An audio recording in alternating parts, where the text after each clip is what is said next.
মুখ্যমন্ত্ৰীৰ সিদ্ধান্তক কাৰ্যকৰী কৰিব নোৱাৰে মেয়ৰ মৃগেন শৰণীয়াই। গুৱাহাটীৰ বজাৰত মুকলিকৈ সংগ্ৰহ গুণ্ডা টেক্স। দিছপুৰ বশিষ্ঠ আৰক্ষীৰ জালত পৰিল 5জন।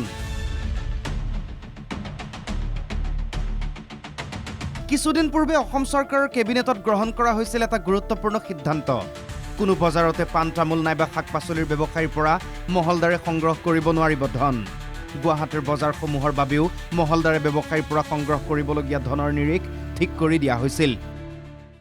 আজি আমি কেবিনেটত সিদ্ধান্ত লৈছোঁ যে এতিয়াৰ পৰা কোনো মহলদাৰে শাক পাচলি তৰকাৰী বেপাৰীৰ পৰা টকা ল'ব নোৱাৰিব আৰু পাণ তামোলৰ বেপাৰীৰ পৰা তেওঁলোকে টকা সংগ্ৰহ কৰিব নোৱাৰিব। যেনেকৈ বেলতলা বজাৰ যদি কোনোবাই শাক পাচলি লৈ আহে বা তামোল বিক্ৰী কৰে, তামোল চালি বিক্ৰী কৰে, তামোল পাণ, এই দুই শ্ৰেণীৰ ব্যৱসায়ীয়ে এতিয়াৰ পৰা কোনো বজাৰত তেওঁলোকে পইচা দিব নালাগে।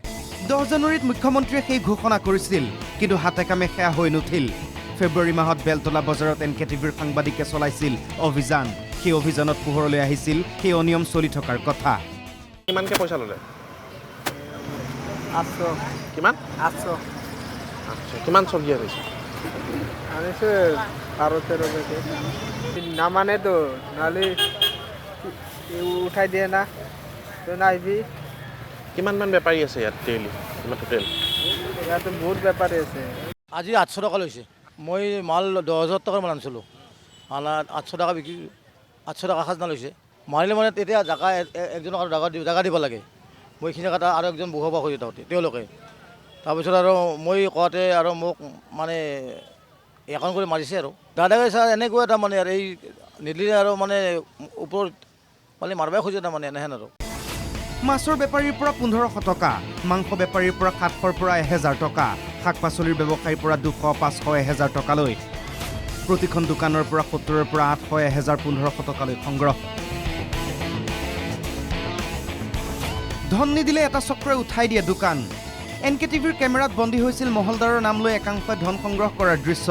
জানুৱাৰী গ'ল, ফেব্ৰুৱাৰী গ'ল, মাৰ্চ শেষ হওঁ হওঁ বেলতলা বজাৰকে ধৰি গুৱাহাটীৰ আন বজাৰতো সংগ্ৰহ হৈয়ে থাকিল গুণ্ডাকৰ। মেয়ৰে গমেই নাপালে।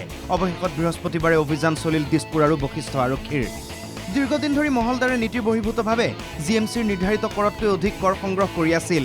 এই অভিযোগৰ ভিত্তিতে আৰক্ষীয়ে চলাইছিল অভিযান। অভিযানত আটক মহলদাৰৰ দ্বাৰা নিয়োজিত 5 যুৱক। জব্দ কৰে লক্ষাধিক টকা, মোবাইল, GMCৰ ৰচিদ। লক্ষণীয় কথাটো হ'ল, এই কৰ সংগ্ৰহৰ বাবে কোনো ৰচিদেই নিদিয়ে GMCয়ে। ভুৱাকৈ ৰচিদ প্ৰস্তুত কৰি অধিক কৰ সংগ্ৰহ কৰিছিল সেই চক্ৰটোৱে।